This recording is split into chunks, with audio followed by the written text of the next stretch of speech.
So I'm going to get started. Emily Heyman from our office is going to come in here with a few tips for using Zoom and interacting tonight during the presentation. Hey everybody, Emily here. So on your toolbar, the left side, you should see audio settings. That's how to adjust your speaker or sound if you're having any audio issues tonight. Use the chat feature for tech support if you're having any Zoom issues. Bonnie, who's also a panelist tonight, will be here to help. You can also reach her at 802-448-0567 if you're having any Zoom technical issues. As Matt said, use the Q&A to ask questions or comments. We'll be answering those throughout the meeting and also at the open Q&A at the end of the session. For telephone participants, you can press *9 to raise your hand. We'll use this feature at the end of the meeting for the Q&A. Thanks, guys. Great. Thank you very much, Emily, for that introduction. And folks, please do take advantage of our staff's availability to help you out if you're having any trouble with Zoom. So I'd like to begin our presentation now. First off, I'd like to introduce myself. My name is Matt Belanger. I'm the town planner here in Williston. I've been working with the town since 2008, and I've been the planning director since 2018. I grew up in Moncton, and I now live in South Burlington. I hold a Bachelor's of Science in Environmental Studies from St. Lawrence University and a Master of Sustainable Transportation from the University of Washington. A little bit about my working background before I came to Williston. I have worked in wetlands protection, I've worked in land conservation, and I've worked in rural planning. Since before coming back to Vermont, some of the places I worked included Missoula and Sealy Lake, Montana in rural planning, and wetlands protection and land conservation on Cape Cod. So that's me, and that's a picture of me standing in Taft Corners.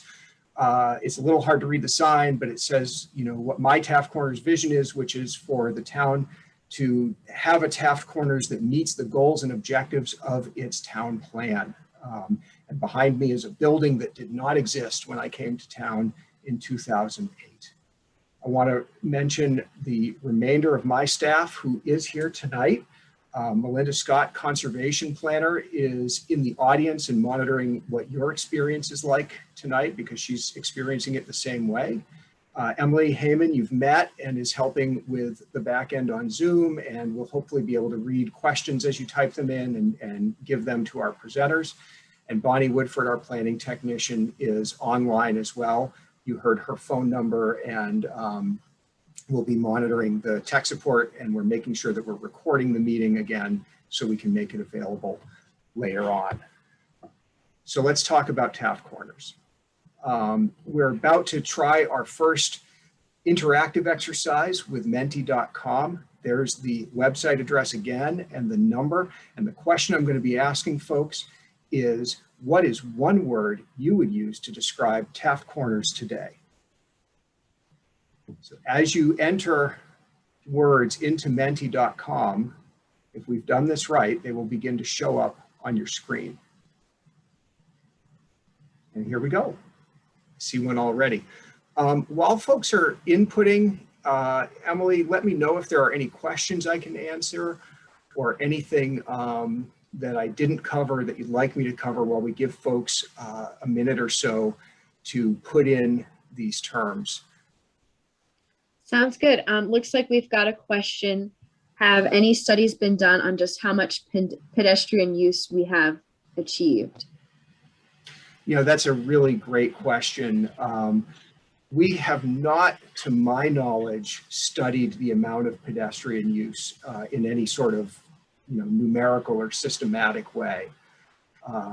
Anecdotally, we've observed a greater amount of pedestrian traffic in Taft Corners, mostly with the development of the Finney Crossing project, because we have folks living in that neighborhood now, many of them utilizing the crosswalks between Finney Crossing and Maple Tree Place to access the grocery store and the restaurants over there.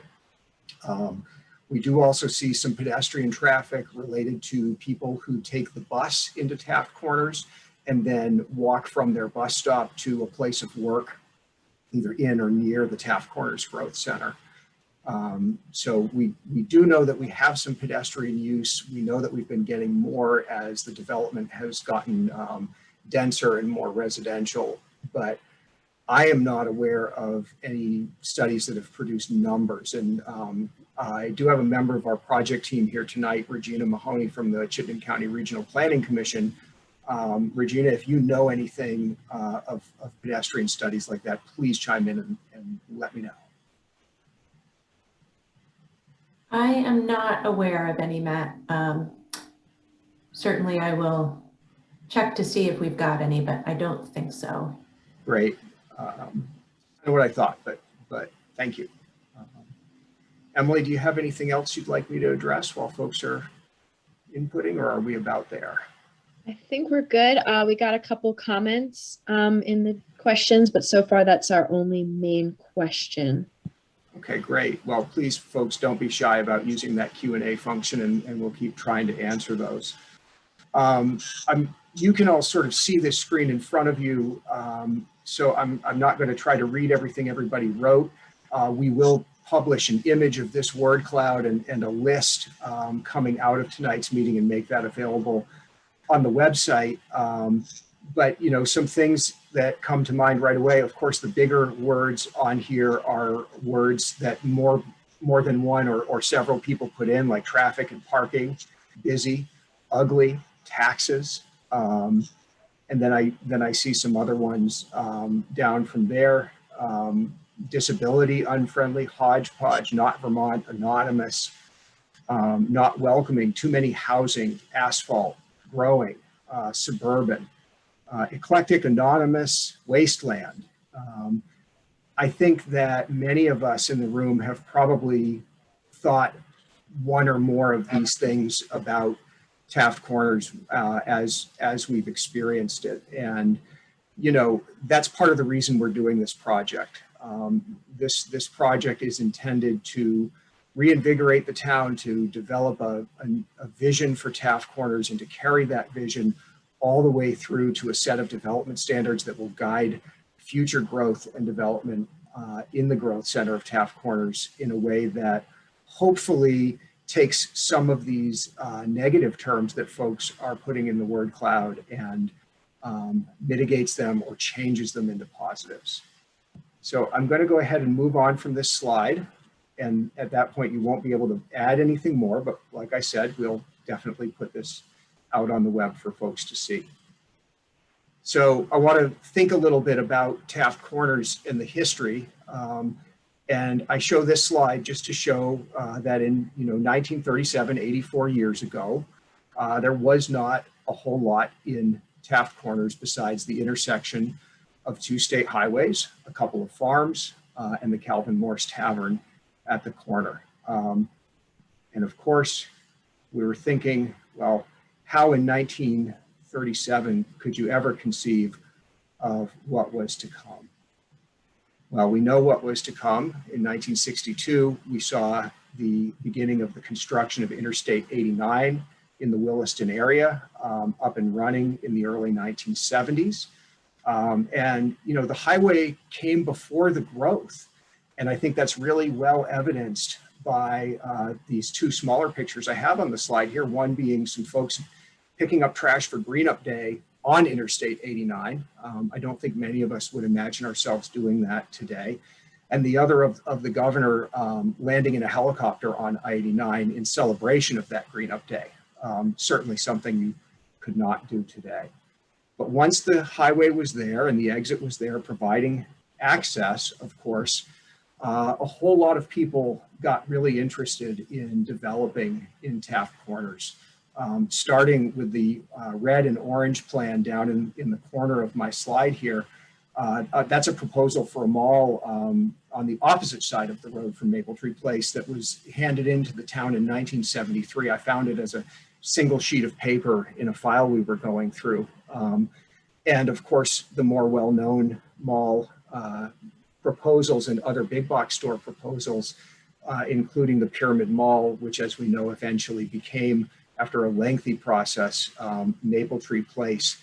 and all of the sort of very difficult conversations and battles the town had over, well, we've got this highway exit, we've got a growing region, we've got all this desire for people to build primarily retail shopping in the area, and what are we going to do with it? And so, you know, as early as 1973, and certainly through the 80s and early 90s, the town begins this conversation that's still going on today about the future of Taft Corners. And so what did we do in Williston? Well, you did an awful lot of planning. Again, many, many years from the late 70s through the early 90s, planning, dreaming, visioning, drawing, listing out things that were desirable or not desirable at Taft Corners. This is an area of town that has been looked at really carefully and a great number of times by the community. And there are some really, really great things that have come out of that planning that are part of Taft Corners today. So we did a lot of planning. We also got a lot of parking. It's amazing as a planner how often we spend a great deal of our time talking about parking. And there's some, you know, I'm not going to hold out parking as the number one villain in Taft Corners, but it does use up a lot of space. It does tend to make Taft Corners the kind of place where you know, buildings and uses are spread out enough that you kind of need to drive from one to the other. It can be tough to manage. It can be tough to get the amount of parking right. The picture with the blue sky in it up on the top of your slide is a picture taken by a planning commission member on about 11 o'clock in the morning on a Black Friday, the Friday after Thanksgiving, off to the side of the Best Buy store at Maple Tree Place. So theoretically, one of the very busiest shopping days of the year, and quite an awful lot of parking available on that day. So we got a lot of parking, we got a lot of other things, and we got a challenge in front of us that you know, the community has spoken certainly to me and to our volunteer board members over the years that we would like to do better in Taft Corners. So just a quick reminder for folks, if you do want to type your questions in, remember to be able to use that Zoom Q&A function, and we will continue on from there, but I will bring this slide up from time to time to remind folks. So take you back to 1937. Imagine you're in Taft Corners, it's 1937, and you're trying to think about what it's going to look like in 2019 or 2021, as it were. How would you know? What would you plan for? How much change would you think an area like this was going to undergo in 85 years, 84 years? And imagine you're standing in Taft Corners today, and you're looking around, you're looking at the buildings that have been built over the last 30 years or so. You're looking at the cars on the road, you're looking at the places to walk and the green spaces and everything else. Imagine trying to set the tone for the next 84 or 85 years of change in Williston. You know, the same amount of time that it took to get from 1937 to now, that black and white photo to now. What would you do? What would you try to plan for? What things would you try to get done now that would create a pattern that would still be something you could see and enjoy 85 years from today, in the lifetimes of many of our grandchildren and great-grandchildren? That's the task that's before the town right now. What are we going to be in 2105? And, you know, what do you want it to become as a place? It's going to keep changing. How can that evolution be shaped so that it remains the economic engine that it is, that it helps the town achieve its goals? And a question I'm going to come back to later, how can we make it uniquely Williston? How can we make it a place that when you arrive there, you say, yes, this is Williston? Talk a little bit about the Growth Center, because this is the Growth Center form-based code. This is the boundary of the Growth Center. That's a state designation. And the reason that we call it that is because The town has committed from 2006 through 2026 that at least 50% of its new growth will happen in this part of town and not in any other part of town. And as of 2017, we've continued to achieve that. Over 50% of the commercial growth in Williston since 2006 has occurred within this red line, and over 70% of residential growth has occurred within this red line. And that designation comes with some other things like planning to build out streets to make traffic flow better and make the place more walkable and deal with the evolution of land uses. So why are we taking on this form-based code project? Well, one big reason is because we said we were going to. It's in the town's adopted plan. This is a quote from that plan. We're trying to become a design-conscious, pedestrian-friendly, mixed-use development and redevelopment pattern. We're trying to make sure that our bylaws are getting us there. And this language, or language very much like it, exists in the town plan back to at least 1990, if not before. And we literally say, we're going to think about a form-based code. We're going to think about regulating what buildings look like and feel like, instead of maybe exactly what use happens inside of them. And so again, what do we want to do? We want to continue to meet our commitment to concentrate new growth in the growth center. We want to be pedestrian friendly. We want to invest in infrastructure. And I want to go to that slide on the bottom, that image on the bottom. We want to meet the challenge of the evolution of the market around us and the place around us. What's going to happen to big box stores as people buy more and more things online? What are we going to do with those sites and buildings? So I'm going to bring up another word cloud real quick. I'm running a little bit short on time, so I'll work through this one as quickly as I can. But now I want you to imagine that future, whether it's all the way out to 2105 or maybe just 10 or 20 or 50 years from now. What's a word that you would like to use when you're describing Taft Corners in the future? We'll see if folks are able to get in and start putting some words on the board. Great.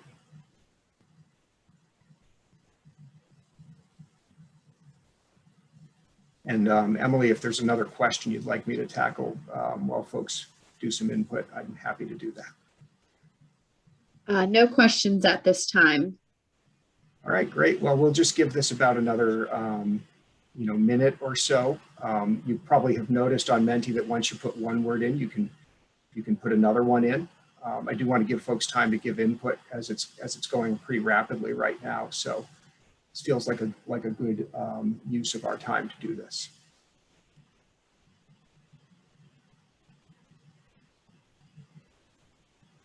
I'm seeing walkable really big. I'm seeing community really big. Green is pretty big. Welcoming is pretty big. Really, really different set of words from what we saw when we asked people to describe what they saw today. I see local in there. I see desirable. I see Vermont. Multi-generational. I see home. These two word clouds really, really could not be different, any more different.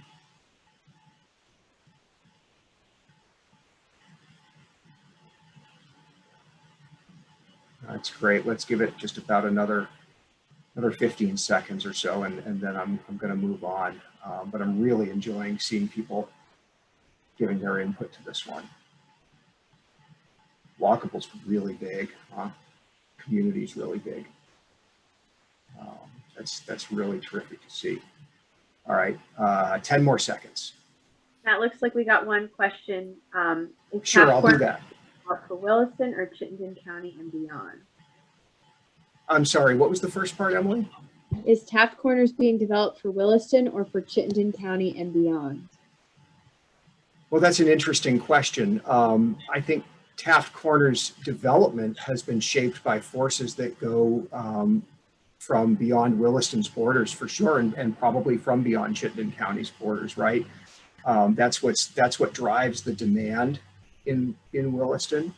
In our more recent development pattern, we have seen much more residential developed in Williston, which means Taft Corners has people who live in it. quite a number of people, quite a few more than did even in 2008 when I first came to town. I would suggest that it's been shaped by outside forces, and it's also been shaped by the desires of the people of Williston, and that this project is another chance to engage the people of the town. What would you want it to look like if it was truly for you? Understanding that you'll continue to be welcoming people from around the county and the region in. That doesn't mean you can't have an awful lot of say over what Williston's like in the future. All right, I'm going to move on. Thank you, everybody, for putting into that slide. We've got a really great list of words there. So really quickly, and our consultant team's going to go over a lot of this, so I'm going to go very quickly. What are we talking about when we talk about form-based code? We're talking about development standards. We're talking about a kind of zoning, and it's a kind of zoning where we're much more interested in having a lot of detailed say over the physical character of new development. What do the buildings look like? Where are they placed on their sites? How do they relate to the streets that access them? And to do that in a way that's coordinated across the growth center so that we end up with a harmonious result. And what is it made of? Two big components, some street standards, some maps of streets, and some building design standards. So we're going to look at things from the street level and ask ourselves what our streetscapes should be like and where the buildings should be along those streets. So we're going to do some mapping that we would call a regulating plan. Again, identifying the streets and how the uses should be different on the different streets, and asking ourselves, each street in the growth center, planned or existing, what do we want it to be? And looking at it, do we want it to change into something different? Do we want it to become more walkable or something else? Good news in Williston is we've talked a lot about streets recently. We've had a mobility committee developing a regulatory tool and map called the official map. This is going to help us build the backbone of the regulating plan in Williston. And hats off to that group. I know some of those members are here in the webinar tonight. And we're going to talk about what the development standards should be along different parts of those streets that are on our map. And then we're going to say, what should those buildings look like? Where should they be on the street? And we're going to look at sites that don't have much on them at all and say, what do we want to have happen here? And what do we want it to look like? Should it be residential but flexible enough to become retail later? Is it okay if it's all residential? Should it be something different? So little quick process note, you are here in the public design workshop and vision plan part of the process. I want to take a second here to mention that starting right after this presentation tonight, you're going to have an opportunity to fill out some surveys that are on the mytaftcorners.com website. And we're going to be asking you back and to bring all of your neighbors back with you starting April 24th all the way through May 3rd for our design workshops related to this project. So tonight is truly just the beginning. And where we're headed after all of that is turning this into a code, making it part of the town zoning bylaw. So real quick, our project team, and I'll let them speak for themselves, but you're going to hear tonight from Jeffrey Farrell Associates, our lead consultant. You're going to hear from Keith Covington from Common Ground, talking about urban design. You're going to hear from Rick Chelman about transportation planning and engineering. You're going to hear from Anita Morrison about what we know about the economy in Williston and what that means for the kind of development and development pressure we might expect. I'm going to get done now and let them talk, but before I do, I'd like to introduce one, maybe the most important member of the team, which is you. You and your neighbors and your friends. You have unique experiences of Taft Corners. You're out there on the ground, you're using the place, shopping in the place, you may be living in Taft Corners. We need to hear from you throughout this process. And I go back to that phrase, uniquely Williston. What needs to be part of this plan and this code so that someday when you arrive in Taft Corners, you'll say, yep, I'm in Williston. And I know it without even checking the map on my phone. Reminder, as we continue into other presentations, we'll keep using that question format in Zoom. And I'm going to pause there and end my screen share and let some other folks talk for a while. Thank you.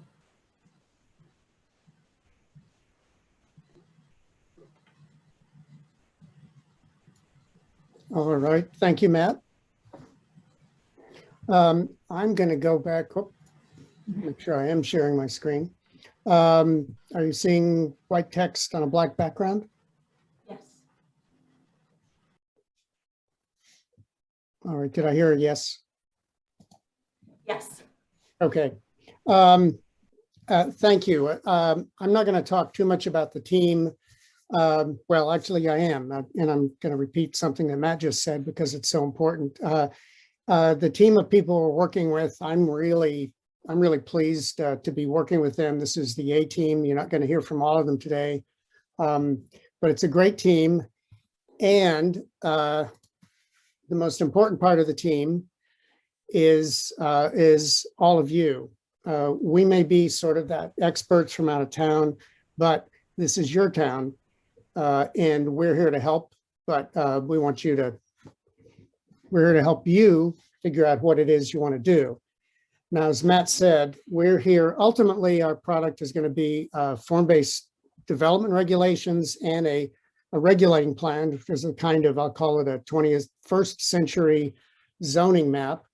Most important thing, though, is we can't write those regulations until we know what kind of specifically the town's agreed upon vision is. And one of the great things about this project for us is that you all are so far along in that conversation. We're not going to be reinventing any wheels here. It's more about maybe bringing it into a little bit sharper and more precise focus and refreshing it.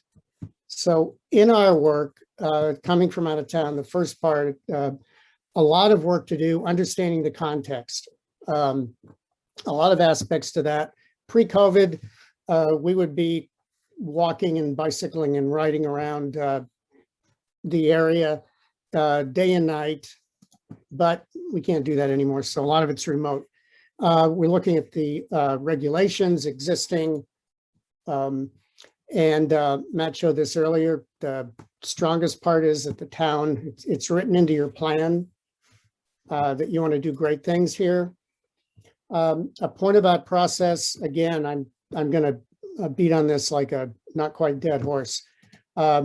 We are here right now, the most important part, working with you to get to that community vision plan. We've done most of the analysis. We're getting ready for that public planning workshop. Out of that will come a vision plan. And by the way, all the steps along the way, you'll have a lot of involvement, opportunities to participate, comment, and ultimately you have to approve it. Then we start writing a form-based code, which you will also have opportunity to review and get to know and understand. That's very important. So in our analysis, you know, we can't come and walk around the we used to. However, we did have a member of our team who's up in that area, Justin Falango, come through, and we got some got to experience your winter vicariously. It's a little milder in some of the places where we are, but still, we looked at the place, saw a lot of different aspects of it. We've seen pictures, and here's a question about the context. I'm looking at this in Google Earth. I forgot how many thousand feet the camera is up in the air, but Emily, are we going to have a poll right now? Yep, I'm launching the poll. You should see two questions popping up on your screen. Question 1, what percentage of Williston is located in the growth center?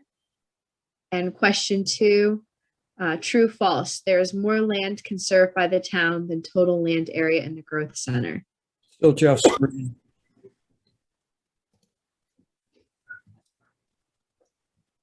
Looks like poll questions are coming in. And I saw a clarifying question asked about the percentage. We're asking about what percentage of the land area of Williston is in the growth center.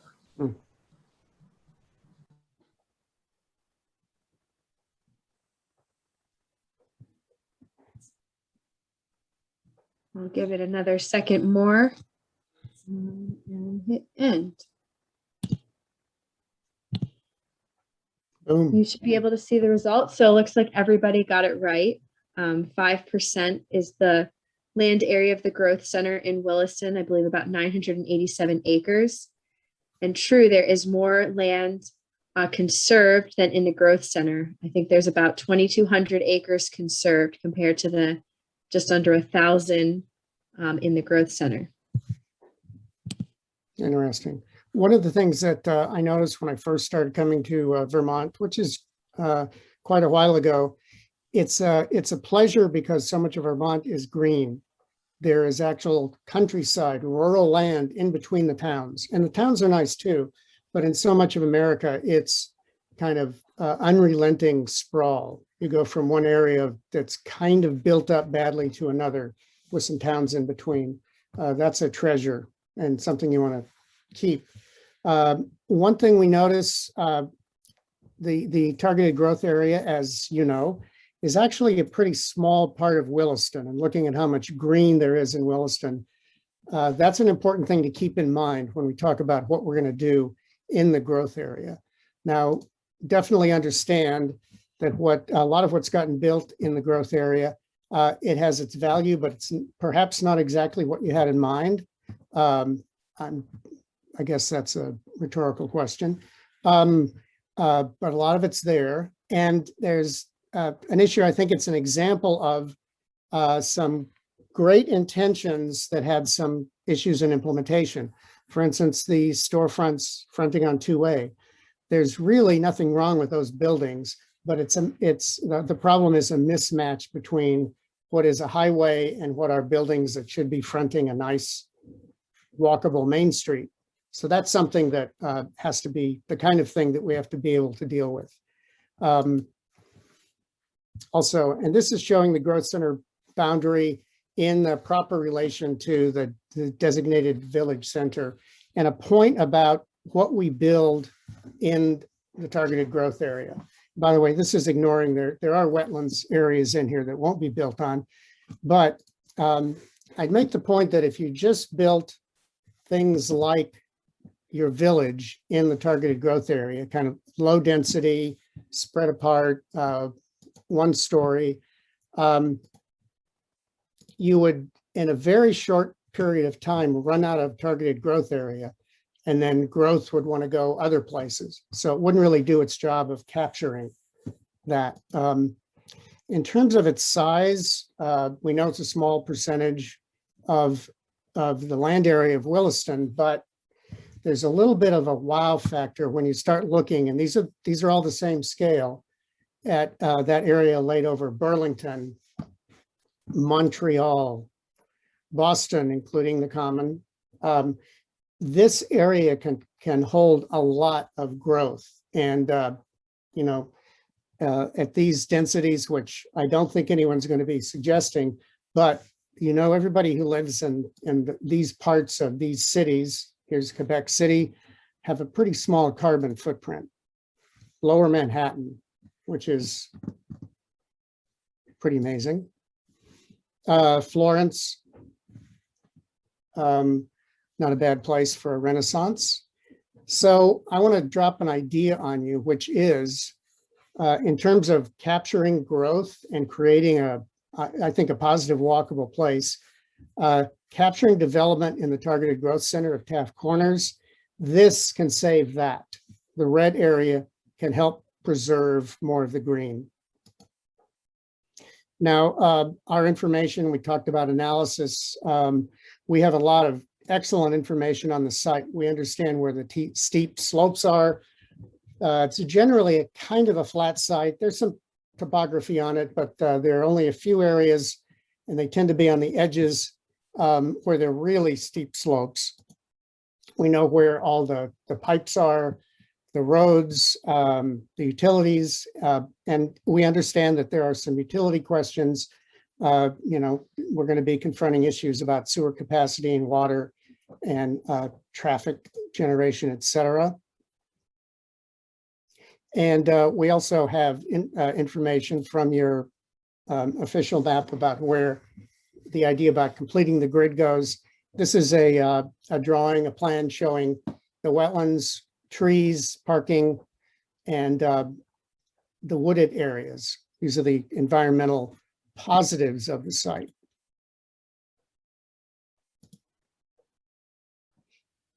And the draft official map, which is from as our outside perspective, is a step ahead, with which more communities were doing this kind of thing in their planning.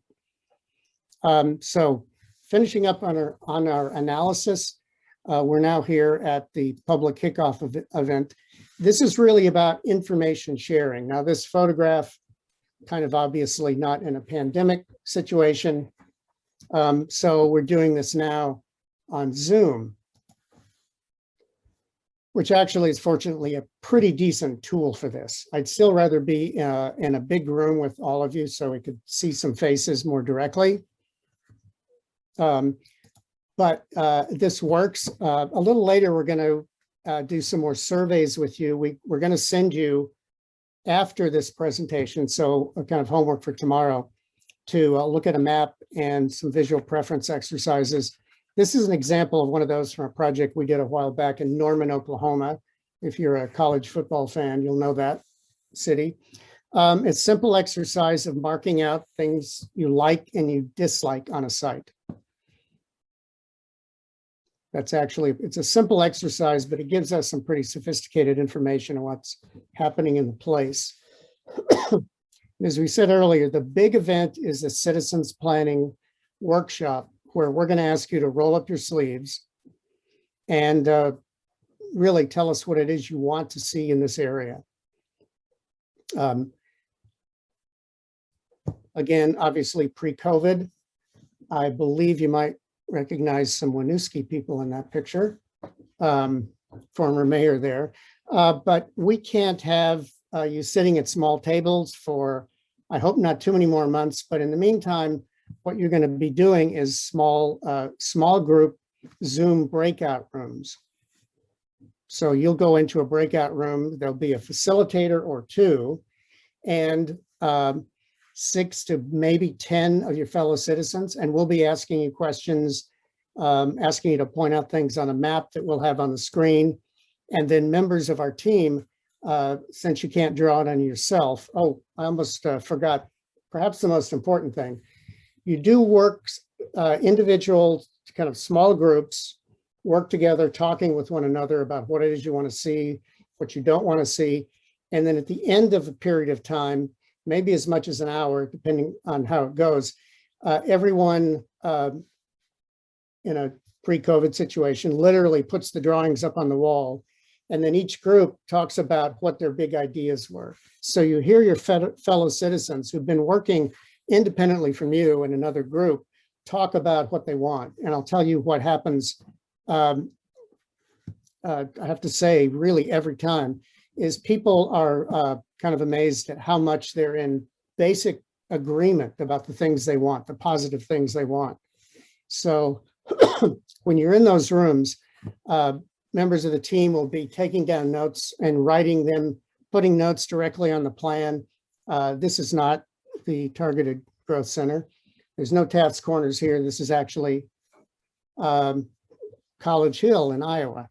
But an example of charrette that we did just a couple of months ago, where write down your desires, your likes, and your dislikes.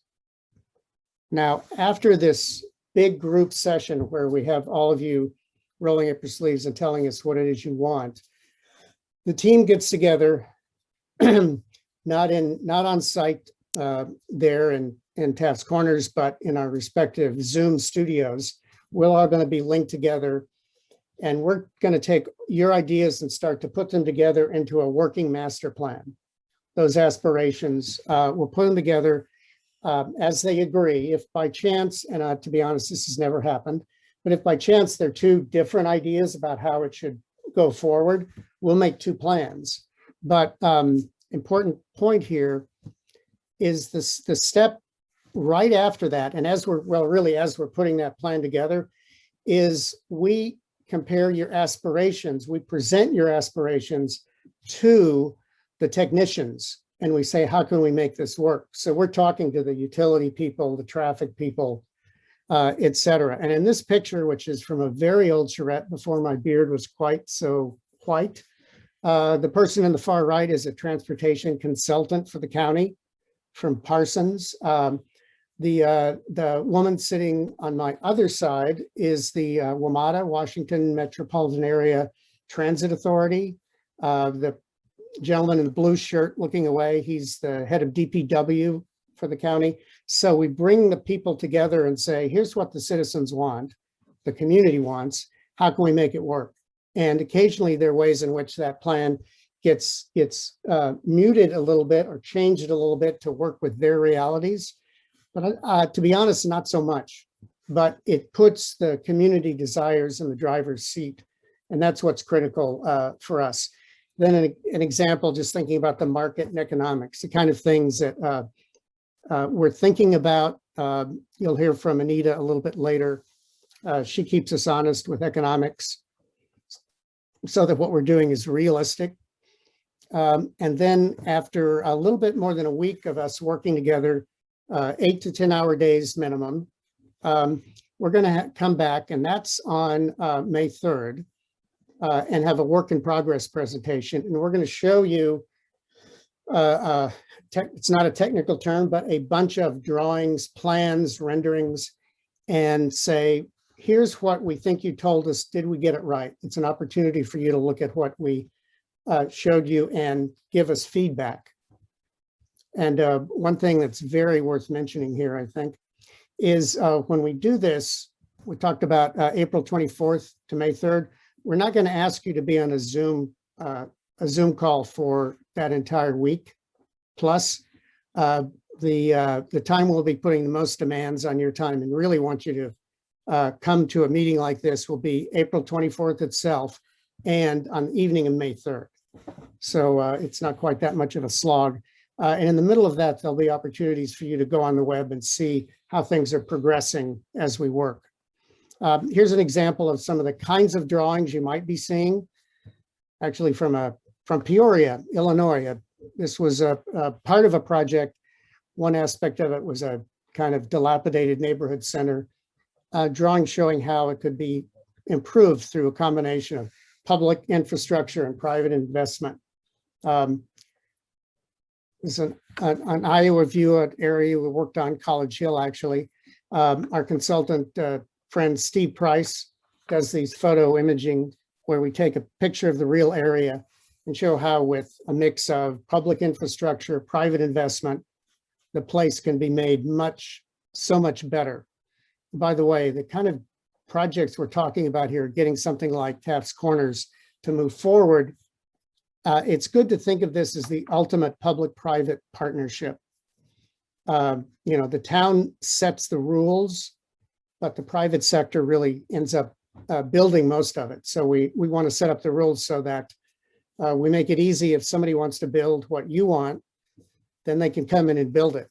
If they don't want to build what you want, then we'll sort of go back to the old, let's have a long discussion routine. But it's a public-private partnership. And you can take a place that really needs a lot of help. And by changing the rules, you can really turn that around. Here's an example of one of the illustrative master plans. You see, in this case, new buildings are the lighter color, how things could, in this case, fit into a existing downtown. Taft's Corners has actually a lot of existing buildings and existing pattern. So you'll see something like this. And, with all these drawings, if we've done our work right, then you'll be like this Roger Lewis cartoon, thinking that's a terrific plan. But to any degree to which it's not, and which we're off, we want you to tell us so we can fix it. So after that charrette effort, we'll be working on the vision plan through the rest of the summer and the fall of 21. And then in winter and spring, and this is this only happens after you have approved the vision plan, or we change it until you do approve it. But once that's approved, then we can start writing the development regulations around that. And the development regulations are all about implementing the vision plan. So we turn zoning into a form-based code. Example for Norman, Oklahoma, code that we wrote. And it's very important, keeping in mind that a form-based code, a good one, has to be written so that it fits kind of like a glove on a hand, your vision of what you want the place to be. And it's all about translating that vision. And this is a visualization, overlaying that regulating plan on top of the illustrative plan, turning them into regulating plans and building form standards. A bit about what's critical to making a great place. Here are kind of 6 really basic things that I think are kind of truisms of urbanism and town planning. Be very careful about having a vital center. Create a vital center that builds on the positive character of the place. You need real neighborhoods. They might be single family houses. They might be townhouses or apartment buildings, but they need to be identifiable, connected, and walkable. Walkable streets are huge. And this one's interesting because in Taft's Corners, a lot of what we're doing, really most of it, is we're converting a kind of well, it's an auto-oriented, not quite a strip, but it's really automobile-oriented. We're taking that and turning it into a town, putting that into a better pattern, and keeping in mind unique community character. And they're all different. This is a photograph from Marquette, Michigan, a place where we worked on their waterfront many years ago. Also let you know that we have some familiarity with serious cold weather. The subtitle to this slide might be don't kill the goose that lays the golden egg. The countryside, the gorgeous surrounding fields, the view to the mountains, we're all aware on that. And it's about making a place. And it's not making any place, but making some place. And I won't beat around the bush. Making that someplace, that uniquely Williston aspect to it, is not the easiest thing in the world. It's going to be a mix. We can write the rules, but it's going to have a lot to do with the people who build it and the citizens who are involved as it gets built out. But I mean, what a difference as far as a human environment, and where you would want to live as a person or raise children. There's actually a State College in Pennsylvania. I think both of those pictures. Something that's really important to think about in terms of thinking differently. Conventional zoning controls have a real hyper focus on use, and we want you to get away from that. And a lot of people have been involved in planning issues, have gotten kind of trained in that. We want to get you to step away from that, because a lot of form can be even more important. Here are a couple of buildings that are fundamentally the same kind of use category. They're both townhouses, and neither are anything to be proud of. But if you look at this one that has the cars in front, the lovely 2-car garage, and then the skinny little house that you can squeeze through, but it does look like only cars live there. And think about your children walking down that sidewalk. It's more cut than curb. And really, it's not to say that these are great townhouses. The street in front of them is really pretty pathetic. No street trees, skinny sidewalk. But just by this simple move, it's about form and design of putting the garage in back with an alley. they're completely different human environments. Another thing to talk about quickly is parking. Some of my planning friends have said that talking about parking for planners, it's like yelling fire in a crowded theater. It kind of is. We recognize parking is a thing, and there's some, you could say after the revolution, we won't need them, or that they'll be replaced. All the cars will be autonomous, and they really won't need to park much. There's really some truth to that. But in the meantime, we're going to have cars, and we're going to have cars that need a place to park. So we've got to manage that, but manage it in a better way. Never put parking, especially a parking structure, out exposed to the edge of the sidewalk, because it really just sucks the life off the street and makes for a kind of creepy looking place. In truth, those two fellows there, I'm one of them, and I'm not very threatening in real life or on Zoom either, probably, but it's just a creepy environment. You know, and I'm sorry for this analogy, but it's like in your house, you have a bathroom, but you don't put it, it's not the entry to a house. You put it where it belongs. And we need to do that with parking. And here's a better example of that. In this case, the parking is upstairs, but on the ground floor, they have live buildings. There's actually shops there. So when people walk by this at night, it's actually near a metro station. I have a feeling most of them aren't really aware there's a parking structure up above, but they did this. The block wasn't big enough to put the parking completely behind the buildings. So they put it on top, and they made the compromise to save the life of the street. So this is a way of parking that doesn't destroy the real estate value of the property right across the street or right next to it. It's an urban way of doing parking, a smarter one. Another aspect is we all have busy streets, transportation corridors. 2A is one of those. But here's a comparison between two. They're both near DC, where I live. Actually, this one is driving. If you keep driving, you'll just about run into the Pentagon if you could go straight. This is major transportation corridor. And so is this one. Actually, they're both heading into DC, and they're not that far apart. But the difference in them is not that one has brick Georgian styled architecture. It's more fundamental than that. The buildings start to form a street space. They have street trees, wide sidewalks, and they really do have about the same amount of traffic, which is pretty high. Actually, something in the 20, I think, 1,000 ADT. Think about form and character first, then use. It's important how the pieces fit together. Here's an example of the way I would say we used to do it. And you could say this is kind of horizontal mixed use, but it's really terrible. Generally, there's on purpose that kind of buffer land between the back of the strip center and the place where people live. That's the sleeping zone in back and the shopping zone in front.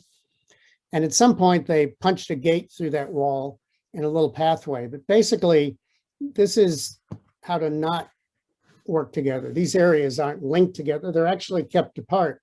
If you live in one of those houses and you want to buy something, you'd have to get in your car, go back down the arterial collector, et cetera, and you put more average daily trips instead of just having a simple grid, or actually having a nice way to walk from one to the other. A big part of the key is a simple master plan of streets and blocks. And by the way, it's kind of what, it's a big part of what needs to happen for Taft's Corner and what you've begun with your ideas about grid streets. Quick little historic point of interest. Washington, DC is a planned city. And if you went here in 1899, there really wasn't much there. Most of those blocks didn't exist. They were farms. It's a real 20th century city, and it was laid out and planned and actually built by small scale developers. And if thinking about blocks, don't be afraid that blocks are some kind of a straitjacket. Here's a comparison, two photographs, Google Earth taken with the camera at the same distance, so they're the same scale. This is Rockefeller Center in New York City. Rather high density. This is part of Chevy Chase. So the same block structure, the same block that can hold Rockefeller Center can hold, say, a dozen bungalows. And of course, when that Rockefeller Center block in New York was laid out, there definitely, when it was first laid out, it was farms and things. There was no Rockefeller Center for some time later. So blocks are a very flexible thing, but they provide great interconnectivity and choices. And a block also can have many different uses on it. It absorbs change very well. A town block could have on one end of it, high density commercial storefront buildings. Around the corner on a different street, it could be single family houses. On the other side, townhouses, et cetera. So, and this is a bit of an exaggeration. It's rarely this diverse. But if you look at this idea, a block can support in a small area so many different ways of living, intensities, different choices, a real diversity. And the one that I kind of left out there, I'd say the misnamed granny flat, or the accessory dwelling unit. You'd never put your granny there and she wouldn't go. You might put yourself there for an office when your kids are in high school or something. But look at all those different levels and intensities, different ways of living, different costs. And then we add into it public buildings. You've kind of got all the aspects of daily life that can be within a very comfortable walking distance. Now, not on one block, but on just a few blocks. And here's an example. It's actually a Chicago neighborhood, one of the close-in ones. It might be the one called Lincoln Park, but here's a mixed-use building. Apartments or maybe offices up above and shops on the ground floor. But if you turn the corner and go just 100, 150 feet, you might cross an alley and the character of the street changes completely, and it's all residential. And the houses that live where that transition is aren't damaged by that. They might actually be more valuable because they can walk out of their front door and then take a left or a right, and within 1 minute walk, be in a very urban situation and have all those choices available to them. And a point about streets, really critical to understand. Streets are not just what 2 and 2A represent. Streets are for people, and streets can be of a very positive character, great places to live and walk.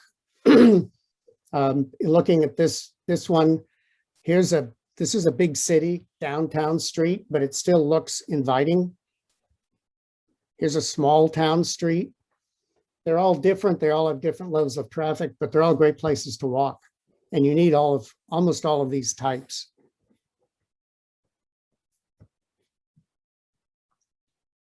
They're actually human, very human environments. Not this. This is a highway, not a street. But this, Pennsylvania Avenue near where I live in DC, Grand Rapids, Michigan. Again, DC near where I live, a great street. People love to just sit there, drink coffee or whatever, buy flowers. And I will make a point about the importance of street trees. This is obviously not Taft's Corners, but I think this is a pretty dreary environment. But what if, through the magic of photo imaging, what if somebody had planted those trees 5 or 10 years earlier? Those are pretty hefty trees, so probably 10 years. Completely different environment. Somebody had to plant those trees though. And that's going to be definitely part of what we need to do. And a point about trees from Professor Alan Jacobs. Trees are very important to quality streets. I think most everyone would agree with that. But they can't do it on their own. they also need good buildings to support them. Also, in a good place, a good walkable place, you have diverse public spaces. Now, these are different than parks. These are small squares, civic greens, tiny ones, linear ones. Here's one. This is actually in a development in Texas. It's really a small space if you were to look at a plan, but as a human walking down the sidewalk, this becomes a very meaningful space where you can sit down. It's a great place for a coffee shop or an ice cream store or restaurant. The squares in Savannah are pretty well known. And this is a place actually 1 block away from where I live. It's about an acre in size.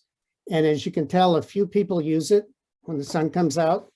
Actually, it gets used a lot, even when it's dark and rainy by the dog walkers. But it's a great place. It's not a big park. It's a big green, but in an urban area, it really helps the quality of life and gets very heavily used. We need to accommodate cars, but design for people. This kind of does the opposite.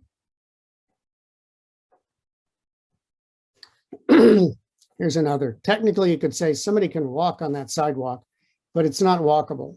It's not really for people. In order for good walkability, it kind of things it has to have easy, efficient, interesting.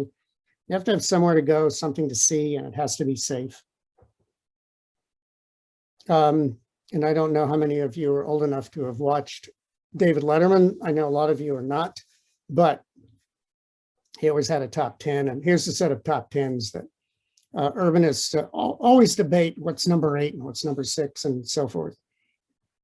But street trees, sidewalks, wide sidewalks, interconnected streets, on-street parking, narrow streets, mixed land use, active building fronts, small block fronts.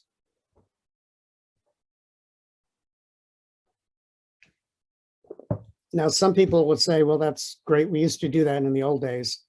And here's a building, mixed use building built in probably 1900 something, before 1910. Here's a building not that far away, built in the 2000 aughts. So just about 100 years apart, not that many years behind us. Mixed use building, retail on the ground floor, a square in front. And the last, one of the last points is a good, compact, workable town center has a lot of different choices for living. Not everybody wants to live right above the town square where somebody might be playing the guitar at Sunday morning, but there are all these other choices, some of them of different densities, busy streets, quiet streets, large buildings, small buildings, apartments, townhouses.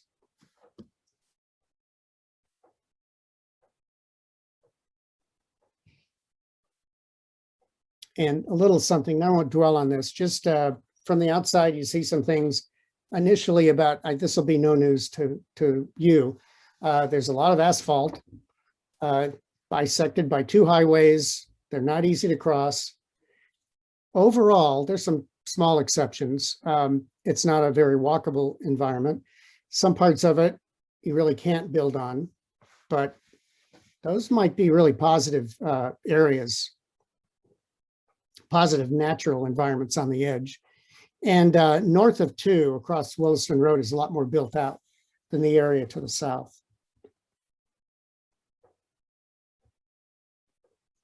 Anita?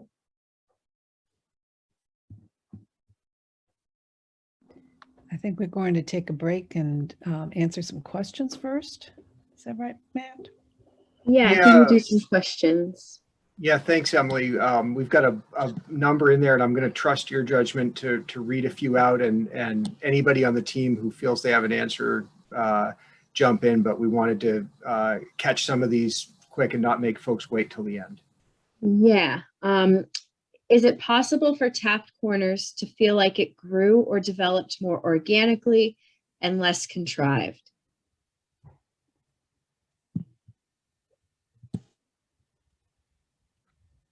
That's the question. Oh, Jeff, you're muted. There we go. I was going to say we're going to try. It's our intent for sure. But it is new development is going to be new development. So, but our idea is that it's something that has a feel to it. Doesn't feel like it's a cookie cutter or spewed out of a giant industrial machine. Mm-hmm.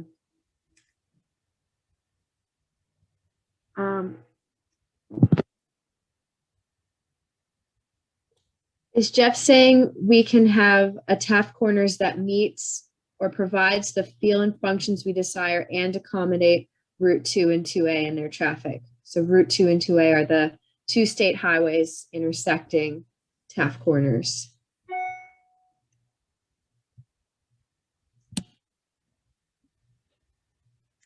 Would you repeat the first part of that again? And I think maybe Rick might want to weigh in on this. I guess, can Taft Corners provide the feel and functions we desire? So these walkable, friendly streets, while also accommodating Route 2 and 2A and their traffic. We have been talking with VTrans about this project, and we'll continue working with VTrans about how state highways can evolve. And the regulating plan would probably say, we'll determine which streets we prioritize for some of the walkability and which ones we'll set the different hierarchy of streets. Jeff, I don't know if you have anything else to add on that one. That's one that may, what happens along 2A and 2 may evolve and grow over time. That's a complicated one, but we're definitely looking at it. And 2 and 2A will not prevent the other qualities. It's the issue is how well can we integrate them. And we'll have more discussion of the transportation issues very shortly.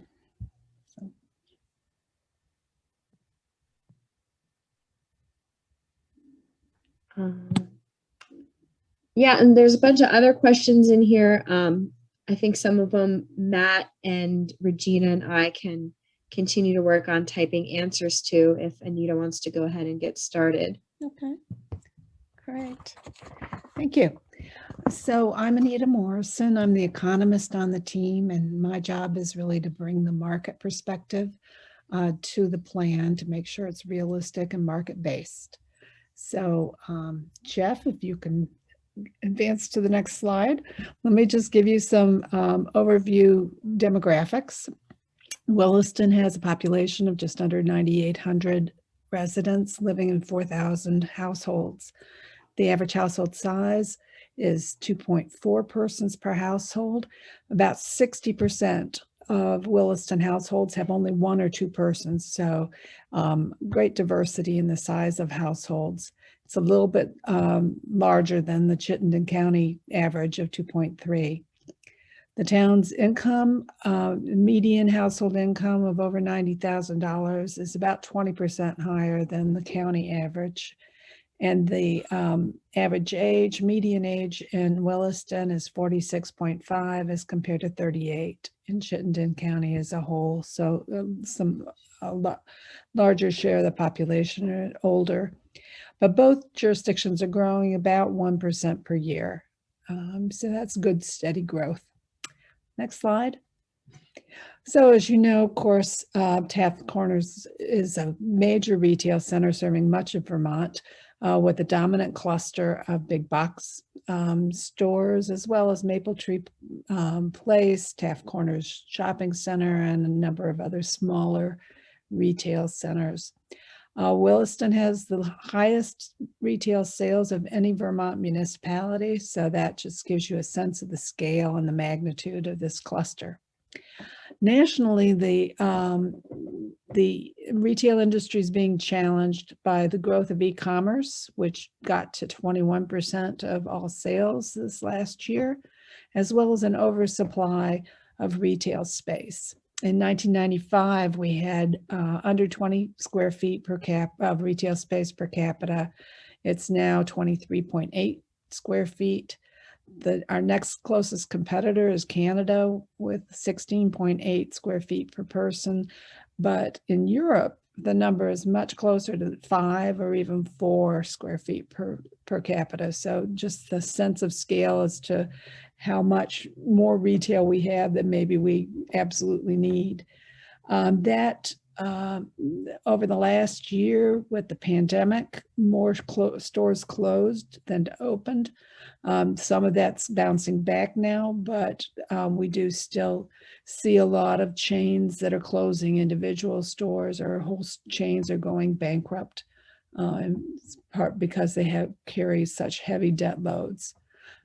Taft Corners has an enviable advantage of serving a broad geography, with the chains often being the only store of that chain in all of Vermont. So you pull from a very large area. As a result, the retailing here should fare pretty well over time, but there are still some potential vulnerabilities. What happens, if a chain goes bankrupt, even though this store might be doing well, it will still close along with the others in the chain. And then you have a space to backfill. But as of now, your retail vacancy rate is very low, about 1%, and you only have the one big box store currently vacant. So you're doing really well compared to other areas. You're less well served in terms of the mix of restaurants and the small independent retailers, because that was not really what was the kind of space that was built in Taft Corners. But that leaves an opportunity that over time we may be able to develop a cluster of coffee shops or small boutiques or other kinds of restaurants that would give you that sense of place and the kind of active streets that Jeff was showing in the earlier slides. Okay, next slide. Nope, that went too fast. Oh, you missed one on office. No? Oh, I'm sorry. Go ahead. Oh, and so that is an opportunity with the housing growth that we could support that additional kind of retail, particularly in that kind of cluster of restaurants and shops. Okay, next slide. On the office side, Taft Corners has attracted some significant office users, including the Department of Homeland Security. Its location, its accessibility has been very positive in terms of helping the area compete for office development. But generally, the regional office demand is relatively limited at this point. Absorption or the increase in occupied office space has only averaged 25,000 square feet from 2010 through 2019, and it actually went down significantly during the pandemic. Countywide, 885,000 square feet of available space. That's about 10% of the total. And so if you're absorbing at a rate of 25,000 square feet per year, it'll take a long time before you draw down some of that, a good chunk of that 885,000 square feet. After the pandemic, when life gets back to normal, it's not clear yet exactly what that's going to look like. We do expect the workers will come back. There are just too many advantages of social interaction, teamwork, mentoring, and training, and all the things that happen in the physical office space. But it wouldn't surprise anybody, I think, if we saw 10 to 20%, 10 to 15% of workers decide, they're just going to stay home, or their employers may decide they don't want to provide office space for them every day. And so that will probably tamp down the office demand even more so. And so that means that in the near term to the midterm, we see really very little opportunity for new office development. Of course, you can always have the lightning bolt of the single user who shows up and wants a big block of space. But at this stage, we wouldn't propose that you be planning a lot of the space for office development coming up. The next slide. The real opportunities in Taft Corners and greatest opportunities currently are in the residential side. The demand has been rationed for many years now and limited to only 56, 52, 56 units in Taft Corners annually. And what we see is that the rental vacancy rate is very low. 1% is much below what we would hope for with 5% vacancies. That would allow you time in between tenants to paint and make repairs. And that would allow households to find new housing when they wanted it and not just when something comes up. But right now, all of these apartment buildings have waiting lists because the market is so tight. And there's also shortages, of course, of for sale housing. We've seen just how quickly the for sale housing goes once it comes onto the market. So next slide. These growth limits then may unduly complicate development and maybe dissuade some of the kinds of innovative development that we'd like to see happen in Taft Corners. They came out of a time when school capacity was a major issue, and that's no longer true. The town has purchased some additional sewer capacity that has eased that constraint, and still is a limit, but it's not as severe as it was at one point before. So the issue is that when a developer comes in with a large piece of land, in order to get financing, first to buy the land, but then to make the improvements, they need to have some security that they'll be able to see it through all the way through the total development and not worry about whether the availability of units will not be there when they need the approvals. So that can end up making the developments more conservative and maybe not as innovative as you'd like. But we would really, of course, want to see this continue as the growth center so that it takes the pressure off of rural areas that might otherwise develop for housing and develops in a more environmentally sustainable manner. So better for the overall community. Next slide. So generally, the housing demand is very high for rental apartments, as well as the pent-up demand for sale housing. So we would suggest going forward that you make plans that could accommodate a whole variety of housing types, both apartments and the condominium flats, but also some other uses that use land efficiently. So townhouses, cottages, small lot, single family units, triplexes, quadplexes, cottages, all give you some options.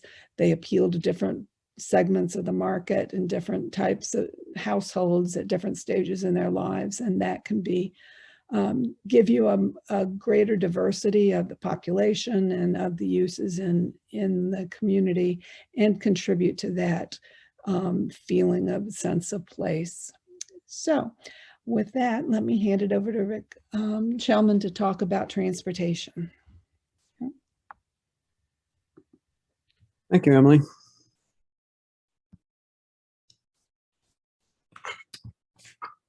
I'm using a different computer. Did this come up with a slide for folks to see? No, we're still seeing Not yet. Anita's. Jeff, do you want to stop sharing?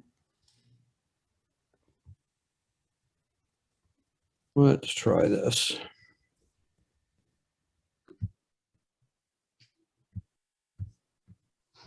There we go. How's that? We're seeing your, We're good? Okay.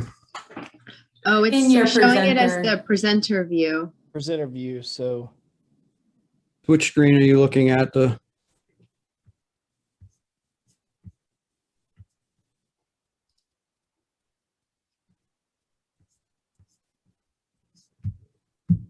We see slide 2 of 22, but there you There you go. go. That works. got it. Okay. So I turned the study area on its side a little bit just because I'm an engineer and I get to do things like that. The study area is large and hopefully we'll have a number of streets in it.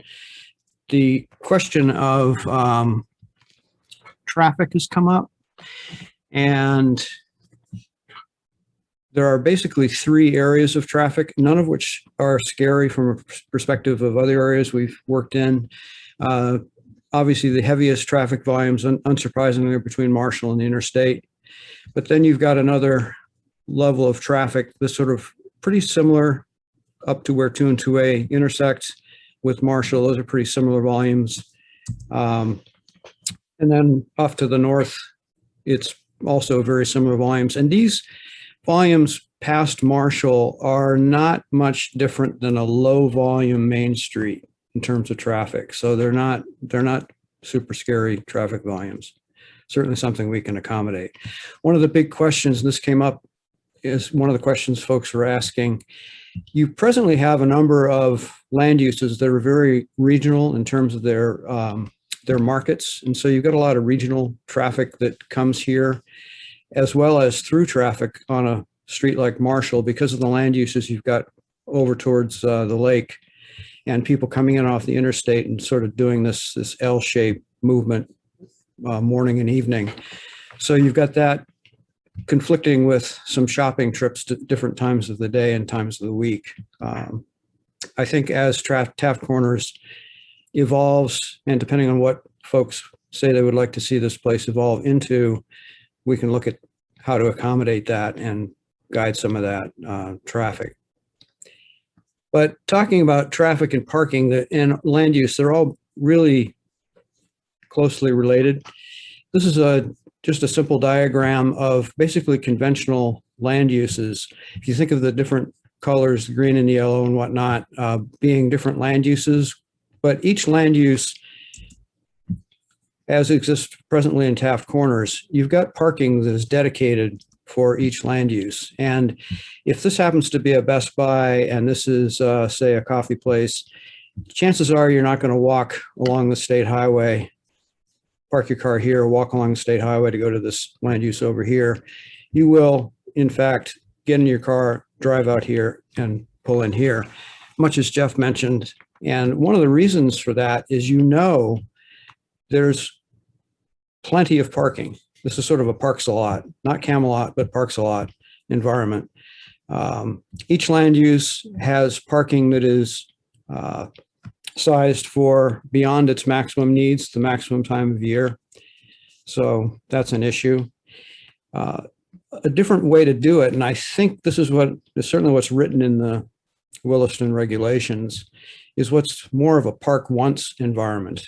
And if you have a mix of land uses, which is the sort of plaid as opposed to the distinct colors on the previous slide, this does not connote parking garages necessarily. It could, but probably not in the near term for Taft Corners for sure. But just having shared parking and then walkable connections between land uses where it's actually safe, comfortable, convenient to walk from here to here. So if you do go to a store here and you want to walk over here to go to a different store, get a coffee or something, it's a safe, convenient, comfortable walk. Another aspect that is very much a part of the transportation, Jeff mentioned this, it's connected streets. And this is not theoretical. If you have a dendritic cul-de-sac environment like on the left here, there's literally only one way to get from land use A to land use B. With a very small grid like this, there's actually over 70 ways to get from C to D without doubling back. It's mathematical. Vince Graham, who did the ION project, has a mathematical savant friend who actually first calculated it. I checked it, actually works. So what happens when if you do this, you can have a place, historic place that has evolved over time and has many of these attributes, didn't have the car parking in the earliest days for sure. Or it could be a place like where I'm speaking to you. I'm actually in this building here in downtown Portsmouth. And this area, for those of you who know Portsmouth, has about a third, including on-street parking, about a third as much actually a little bit less than what you have at Taft Corners. So it's a much more walkable environment, partly because of that. So this has been quantified in terms of what happens when you do this sort of development. And if you do create walkable mixed-use places, much like the word cloud you folks were showing us earlier. The ITE, Institute of Transportation Engineers, used to publish books. It's now all online, but they can tell us pretty accurately how much traffic you'll generate on a daily basis and in the peak hour basis. And if you do it in the mixed-use manner, traffic volumes actually reduce quite a bit in both the daily and the peak hour, quite significantly. So you can actually do more development and have less traffic if you do it in the correct manner. It's really critical to have your street designs detailed carefully. This is, you've got 2 street types in Taft Corner in Williston today. And at the surface, they're basically the same street. They're both 40 feet curb to curb. And VTrans, or Vermont Transportation DOT, and most departments of transportation have historically looked at street design in this fashion. It's a linear process, starting with the traffic volume, the types, something that's called functional classification, traffic projections, design speeds, and so forth.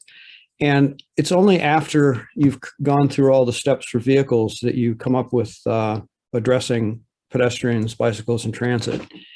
What we found more recently, when you look at all of the issues that you have to consider in designing, you can call them complete streets, more walkable streets. Don't get scared by the word urban here, but just more complete street design. It's all of these things. And at Taft Corners, again, it's that regional, how much regional through traffic is going to be a component of this area. Right now, there is a 2 TO component of the traffic, and there is a through component of the traffic. I think what I'm reading and hearing from people is you really want it to become more of a 2 place, where you might choose to go there and spend some time there and walk around there, perhaps live there and do some of those things as well. So that's just a different perspective. And all around the world, people have been looking at this, trying to create better streets, because streets are the backbones of any plan like this. And the Abu Dhabi Urban Street Design Manual that I was very heavily involved with,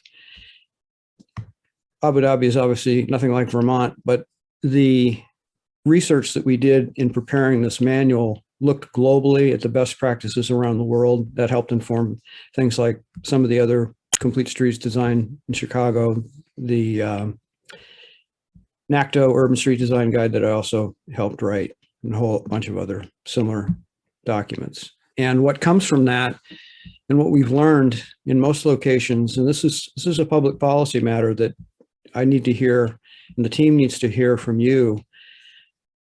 Usually that means you start with these 3 criteria at the top, and you add in, the other vehicular components and come up with the best cross sections for your streets. So you end up with streets that usually have different details, a lot more information. I'm not going to read all this, obviously. You might even have a queuing street. This is the bottom photo is actually a street in Portsmouth where I used to live. And it functions both as a, believe it or not, this street has a little over half as much traffic as 2A near 2. So people can actually use it as a public space a good bit of the time. More of a Main Street condition. The upper and lower are the same, except this is something, it's expensive, but it's also become something desirable worldwide, is these separated bicycle facilities that are not in the street. Just something to think about. The idea of walkability is also very directly related to safety. It's both the reality of being safe near vehicles and the perception of if you feel safe. This is the unfortunate grim reality of what happens to a pedestrian if they're struck by a moving vehicle.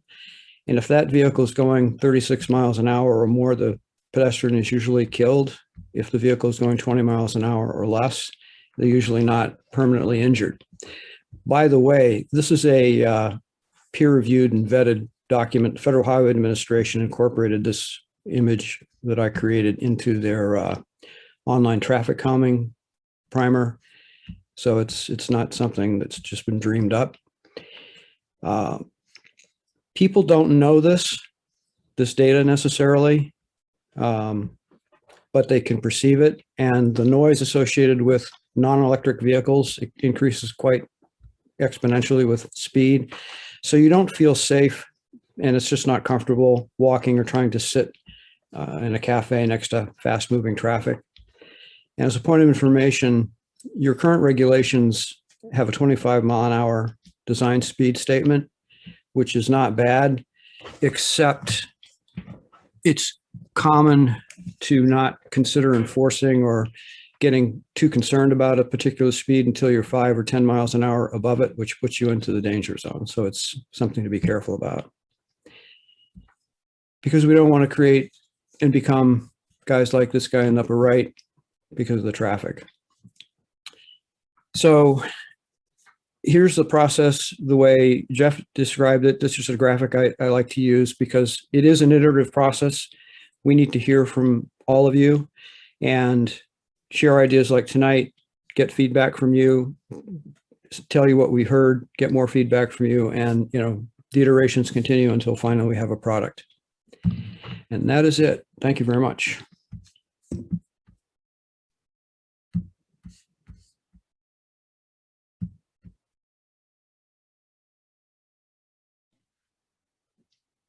Do we want to take a couple questions before Keith? You tell me. Keith will be pretty quick.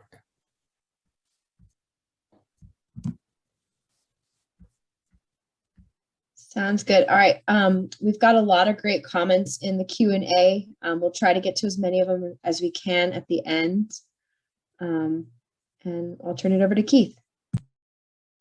Thanks. Can everybody hear me and see the screen? Yep. Looks Okay, good. great. Yeah.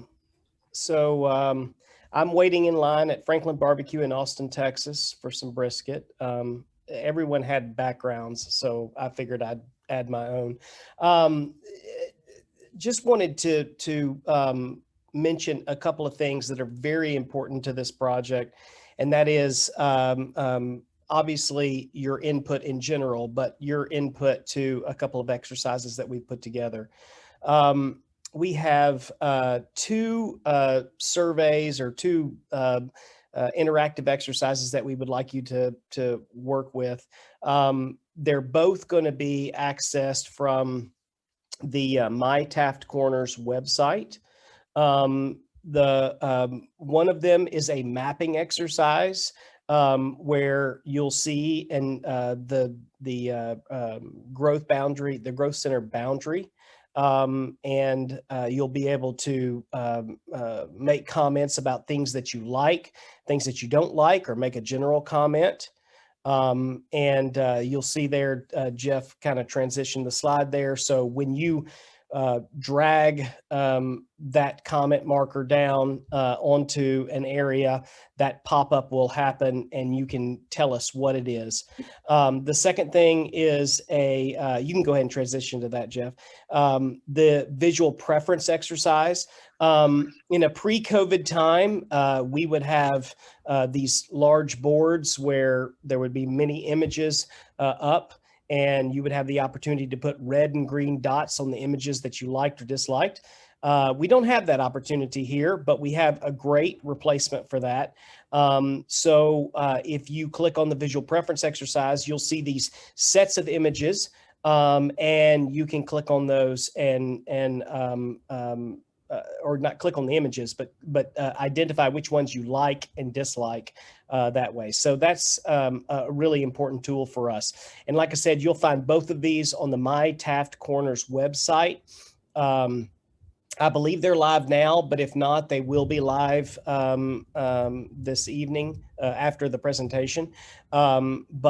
Just go to the My Taft Corners website, and then on the left-hand side, if you're looking at it on the desktop, you'll see surveys, and both links to both surveys will be there. And we appreciate your participation.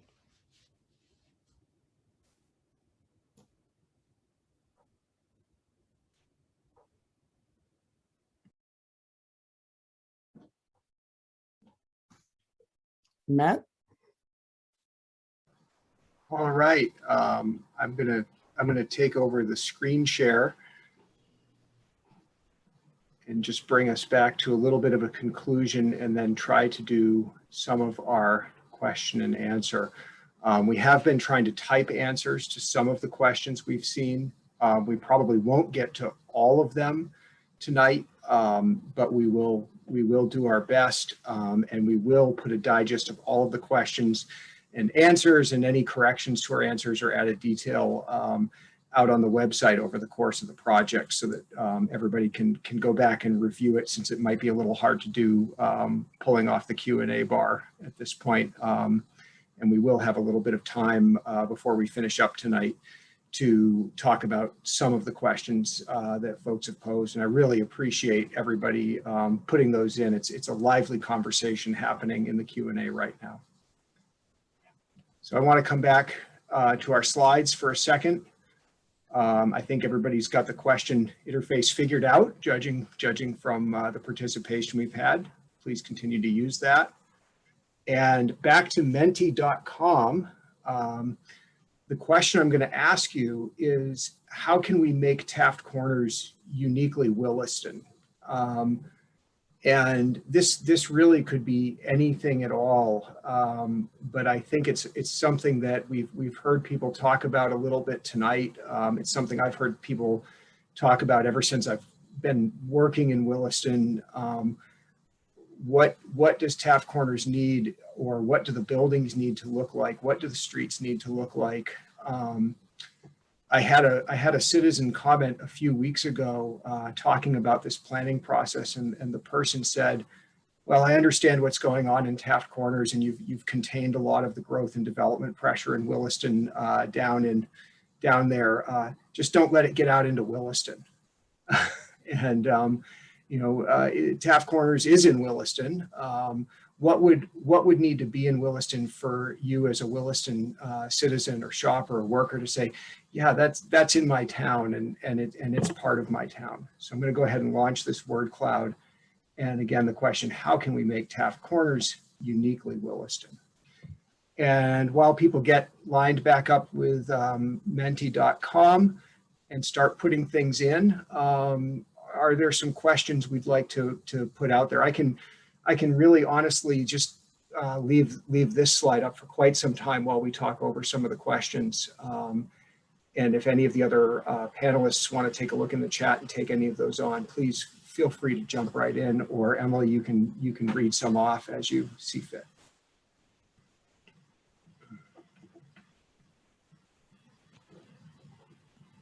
I guess I should note, I currently cannot see the Q&A bar because I'm presenting. Okay.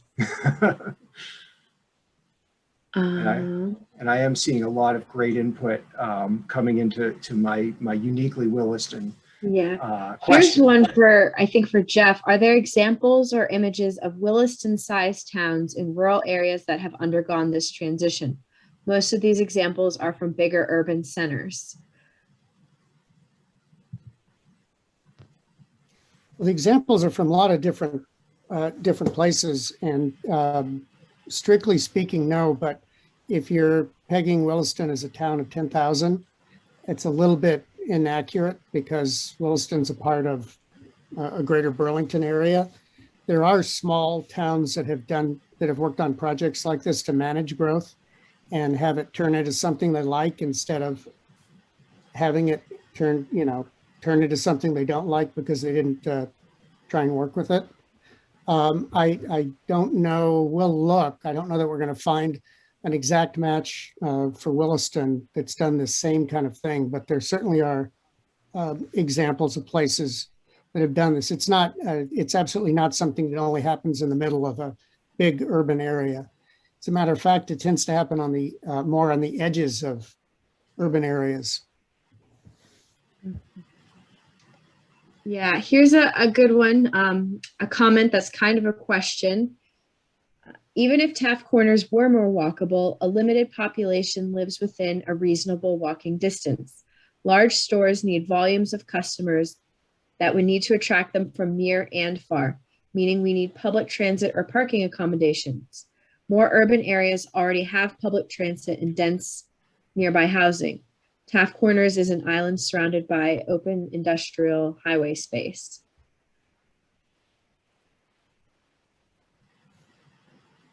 Matt, any words of wisdom for this one?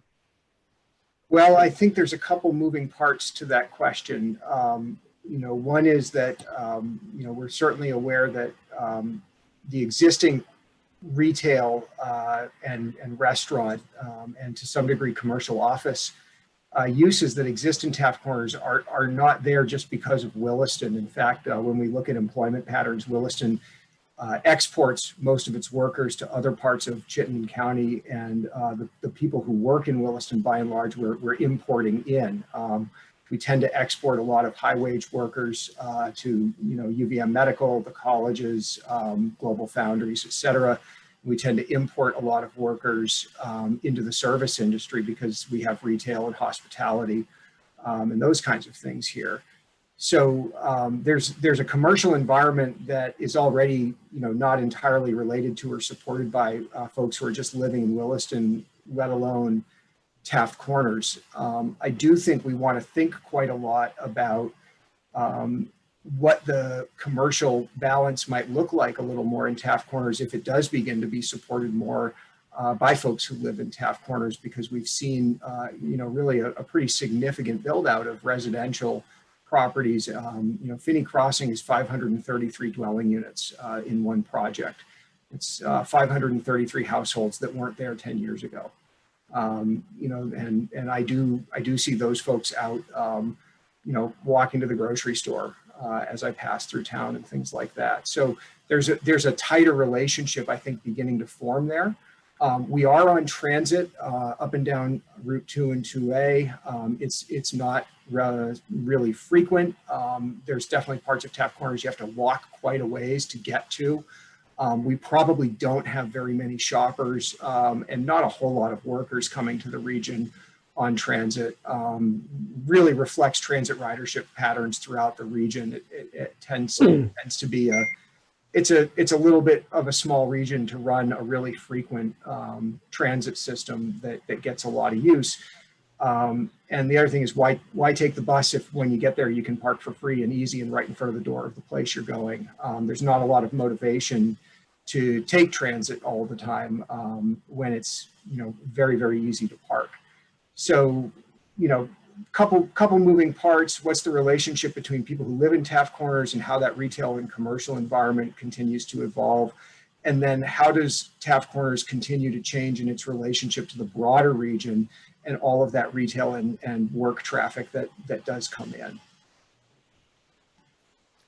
And if I could jump in, I want to make sure, I know I talked for a long period of time, but I obviously could have talked more about parking. I want to be clear, nobody's talking about not having parking. We're talking about dealing it. It's partly a design issue. Rick referred to the kind of mix of uses you have ultimately can manage the demand for parking and actually reduce it. But we're well aware that there's going to be a need for parking. We're proposing just you don't do it in a bad and ugly way. You put the parking behind the buildings, you have parking on street. You're careful about how you do it. Even if there's some idea about after the revolution or something when we don't have so much parking demand, and we're heading that direction, but not for a while. There's still going to be parking. So, moving forward, there's going to be parking. The idea is just to put it in a good place where it's efficient. It's used. and it can evolve. It could be 20 or more years before we start really converting a lot of our parking structures back into buildings and things like that. But we've got to come up with a plan that's able to evolve over time and meet the demand as it changes. And certainly transit is something you can't expect to have good transit service right now when it has no ridership. The transit service we have to design so that we're ready for it. But as there's more population, transit service can get better. It's a little chicken and the egg, but it's not an overnight thing. Mhm. I'll also note that, you know, this is a place that people drive to, and that's a lot of the economic activity in Williston is happening because people drive here to do things. When we look at the map and we look at the grid streets plan that the town has, you know, we think about those grid streets as doing a lot of things. We think of them as a catalyst for a different pattern of development and, you know, opening up some land for some uses that we don't have yet. And there are opportunities to build streets that are really pleasant to be on. But there are also grid streets that provide different ways of getting around Williston that don't exist today that may be able to reduce some of the congestion. We do have some bottlenecks on 2 and 2A that are related to, you know, really limited opportunities. For example, when you come off exit 12, if you want to go to Home Depot and Walmart, and there was a question about this, you've got to turn left on Marshall Avenue. There's really no other reasonable way to get from exit 12 to Walmart and Home Depot. There are planned grid streets in Williston's current long range plan that would alleviate some of that by providing another opportunity to make that turn. And those are things that have been, you know, partially designed and modeled by transportation engineers as creating some relief from some of those backups.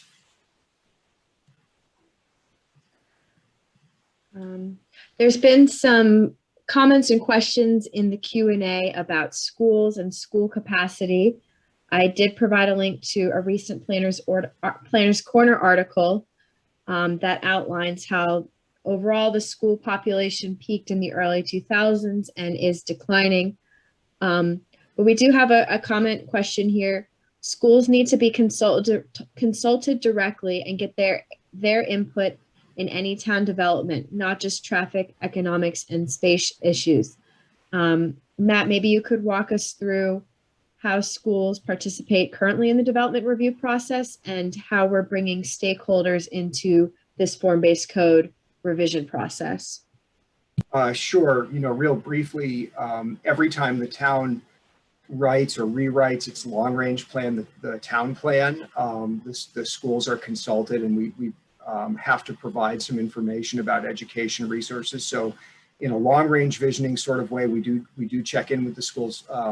Used to be every 5, now it's every 8 years when we write that long-term plan. But also every new residential development in Williston that has any, you know, anything with houses in it, anything with dwellings in it that might put kids into the school system is required to notify the school district that they are proposing that project, and the school district is an interested party in those proceedings. We know that notification happens. We have not had folks from the schools coming to development reviews, you know, saying we have a problem, but we amply provide the opportunity for them to communicate that to us. Generally, you know, Emily mentioned the Planners Corner article we put out where we dove into the school data a little bit. There are some things that even when we're getting new dwellings in Williston are working against those new dwellings producing numbers of students that show up in the schools, because overall we have an aging population and a shrinking household size. So aging population, you know, fewer school age kids in the population, shrinking household size, more houses for the same number of people.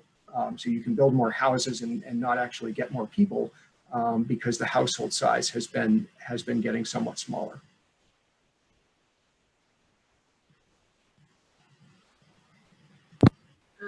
Here's a good one.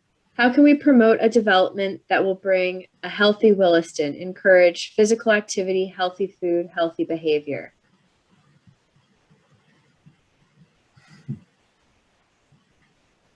I'll say probably walkability is the biggest thing that I would see. Walking is great because many people do it because they're just trying to get somewhere. You don't necessarily have to say I'm going to go out and do my walking now. If you live in a place where there's something worth walking to along a street that's worth walking on. There are other things too. I think considering building forms that allow for small retailers and local retailers. That's how we see our fresh food coming in. I think there are things around that can really help people. Food access and access to healthy food is a big deal. If you think about traditionally, think about the biggest, widest auto-oriented street you're on. Imagine Shelburne Road, Route 7 in Shelburne in South Burlington. Think about you're driving down that road as I do. What are your food options on Shelburne Road? Auto-oriented streets tend to be populated with convenience stores and fast food. Where do you go to get your healthy stuff? Downtown. Or if you're like me, you walk over to Healthy Living behind your house and there it is. So I think there are some things that by design can help that. This is something I would throw in, and I would take credit for the idea. We heard it from more than one person that we were interviewing, and part of our analysis process is hooking up, in addition to walkability, good streets inside Taft's Corners, but hooking up to existing trails so that Taft's Corners can be trailhead for a lot of different kinds of activity: hiking, biking, cross-country skiing. And we're also told, it's obvious to hear it though, a lot of people go skiing, they might stop at Taft's Corners to rent equipment or whatever. So it could be play up on that connection with outdoor, some of the businesses could plug into that connection with outdoor activity. Yeah, absolutely. And for those who can think of the places, I have really thought a lot about a sort of a triangle formed by Taft Corners as a place of residential density and commercial activity, the village as the civic center of town with the pretty historic buildings and the traditional town green, and places like the Catamount Family Center where there are opportunities for outdoor recreation. And you can bike today between Finney Crossing and Catamount over 50% on off-street multi-use path, at least until you get to Governor Chittenden Road. That's pretty special. And the idea that somebody might be able to live a relatively compact life in a place like Finney Crossing or Cottonwood Crossing and realistically be able to maybe hop on their bike and find themselves out at Catamount less than a half hour later is really pretty special. And not a lot of places are arranged in a way that provides that sort of opportunity.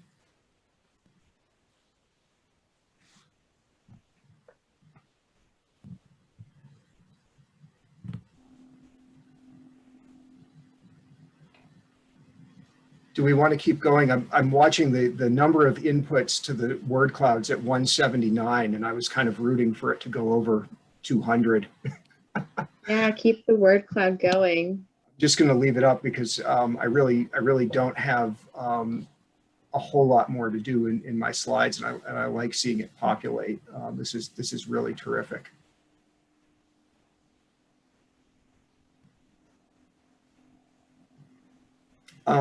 Because it's there in the word cloud and it's big, the element of having views of the mountains is something I'd love to address. Yeah, this is actually one of the outstanding questions. Oh, do you want to read it? Too. Why don't you read it, Emily, and then I can talk a little bit about that. Can the views be saved and be sure that no more of the ugly apartment buildings are built such as are already there? You know, we know that when new buildings go up, you know, where buildings were not, there are views of the mountains that you're going to lose if you're standing next to or you know, driving next to those buildings. You're not going to see the mountains anymore. I want to read some words from a former town plan.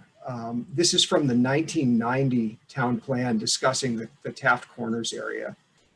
And it talks about the Taft Corners area as being this central focus area. Roads will be supported by an intersecting network of internal roads built on a grid pattern. This will constitute the public framework for future private development. Development will be encouraged at high density in relatively close proximity to adjoining uses and to the streets. While this compactness will inevitably lead to a loss of some of the panoramic views now afforded by the area's undeveloped character, new view opportunities will be provided from the new Grid Street network, from the proposed ring road, and from other perspectives available to pedestrians. If you're like me, a lot of the times that you experience Taft Corners, you're driving through. I drive through it at least twice a day on my way to and from work. And my view when I'm doing that, certainly there are new buildings that are in the way of the view of Mount Mansfield, or if I'm going the other way, in the view of the Adirondacks. I have also, because I've been trying to take a lot of pictures of Taft Corners, gotten out and walked around a little bit. And there are some of the streets in Taft Corners and some of the pocket parks that have been required in a few of the new developments. And the one I'm really thinking of is the pocket park between the Verizon Wireless store and the Panera Bread restaurant up on Route 2A. There's an amazing view of the Adirondacks sitting at that table eating your sandwich. And in the time it takes to eat a sandwich, you can really take in that view. But that was created at a cost of, in the time it takes to make it through that gap in a car on Route 2A, you know, blink and you'll miss it. So it's really shifting where that view is visible from and how. But even, you know, 31 years ago, the town was talking about those views and was trying to wrestle with the idea of what could be lost and what might be gained by focusing development in this area. And if I could tag on to the end of that, the idea that I floated by building here, absorbing growth here, you save the rest of Wellington. And it also gives you an opportunity for things like affordable housing, as well as other conveniences that would complement the rest of Wellington. So it's kind of that this will save that idea. Cool. Well, it looks like we've answered 39 questions. The ones that are remaining are things we've kind of tangentially answered or just commentary to each other. It is 9:02. Yes, we do want to thank everybody for these awesome questions. There's a lot of food for thought. We hope you'll participate in the surveys on mytaftcorners.com, and we'll keep this conversation going forward over the next couple of months with the workshop series. Yes, please. I need to see one more person input to the word cloud. It's at 199. Somebody help me out here. Somebody's got to have one more thing to say about making Taft Corners uniquely Williston. There we go. We're at 200. I can move on and just show these last couple slides. As Emily just said, what's coming up next? We've got 2 survey opportunities that are live or about to be live on the mytaftcorners.com website. And we want you to do those, send links to them around to your friends and neighbors. The more input, the better. And then we're going to be coming back to more of this live work April 24th through May 3rd. And again, the mytaftcorners.com website is going to be the place to be for all things Growth Center, all things form-based code in Williston for the next many months. So please keep checking in with us, call us with questions, and keep in touch. Thank you very much to everybody for coming out tonight.